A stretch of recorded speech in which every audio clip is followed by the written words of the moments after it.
Hi అందరికీ, welcome to Renu's chit chat channel. ఇవాళ మీకు పావ్ బాజీ ఎలా తయారు చేయాలో చూపిస్తాను.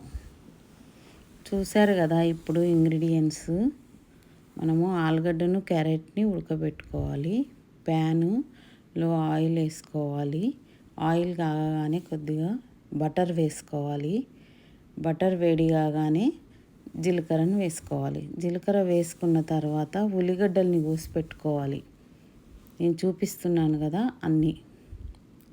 3 ఆలుగడ్డలకు ఆ మాత్రం ఉల్లిగడ్డ పడుతుంది. మనం టమాటా, క్యాప్సికమ్ అన్నీ కోసి పెట్టుకున్నాము. ఫ్రోజన్ బఠానీ ఉంటే వేసుకోవచ్చు, క్యాప్సికమ్ వేసుకోవచ్చు, టమాటా వేసుకోవచ్చు. ఇంకా మీ దగ్గర ఇంకేమన్నా కూరగాయలు ఉంటే కూడా వేసుకోవచ్చు. పావ్ బాజీ చాలా టేస్టీగా అవుతుంది. కొద్దిగంత పసుపు వేయి. తర్వాత నెక్స్ట్ కస్తూరి మేతిని వేయాలి. అది కొద్దిగా నలిపి వేయాలి, కంపల్సరీగా వేయాలి అది. తర్వాత ధనియాల పొడి, తర్వాత సాల్ట్ 1 స్పూను సరిపోను వేసుకోవాలి. 1 స్పూన్ కారపొడి వేసుకోవాలి. మంచిగా కలుపుకొని మూత పెట్టుకున్న తర్వాత పావ్ బాజీ మసాలా 2 స్పూన్స్ వేసుకోవాలి. మంచిగా కలుపుకోవాలి. కలుపుకున్న తర్వాత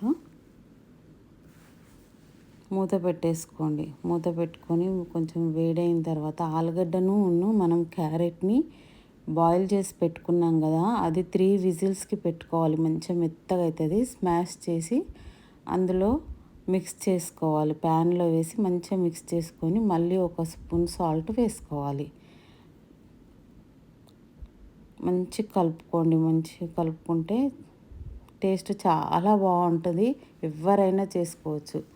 తర్వాత కొద్దిగంత అల్లం వెల్లిగడ్డ ఫ్రెష్ దంచి వేసుకోండి. నా ఛానల్కి సబ్స్క్రైబ్ చేసుకోండి. కొన్ని వాటర్ వేసుకోండి. కొంచెం వేడైన తర్వాత దాన్ని స్మాష్ చేయాలి స్మాషర్ తోటి. స్మాష్ చేసిన తర్వాత మంచిగా కలుపుకొని మళ్ళీ ఒక 2 నిమిషాలు మూత పెట్టుకోవాలి. తర్వాత కొత్తిమీరని కోసి పెట్టుకోవాలి. కొత్తిమీర కొంచెం ఎక్కువనే పడుతుంది, టేస్ట్ బాగుంటుంది కొత్తిమీర ఎక్కువ వేసుకుంటే.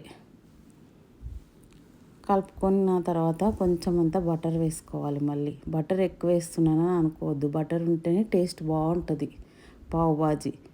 మనం బయట తింటాం కదా, అంతా ఏదేదో కలిసి ఉంటుంది. మనం నార్మల్గా ఇంట్లో ఏమి కొద్ది ఇంగ్రీడియంట్స్ తోటే చేసుకుంటున్నాం కదా, చాలా టేస్టీగా ఉంటుంది. మీరు చేసుకొని చూడండి, ఎవరైనా చేసుకోవచ్చు. పిల్లలైతే ఈజీగా చేసుకోవచ్చు.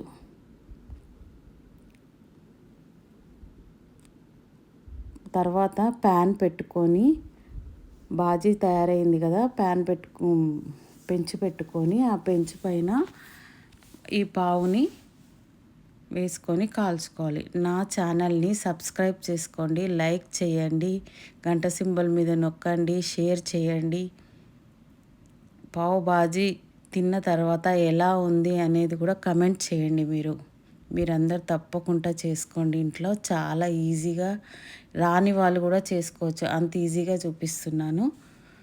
పావు కాలింది కదా, కాలిన తర్వాత మంచిగా ప్లేట్లోకి తీసుకోవాలి. ఒక 4 కాల్చాను, ఒక్కరికి అంత సరిపోతుంది.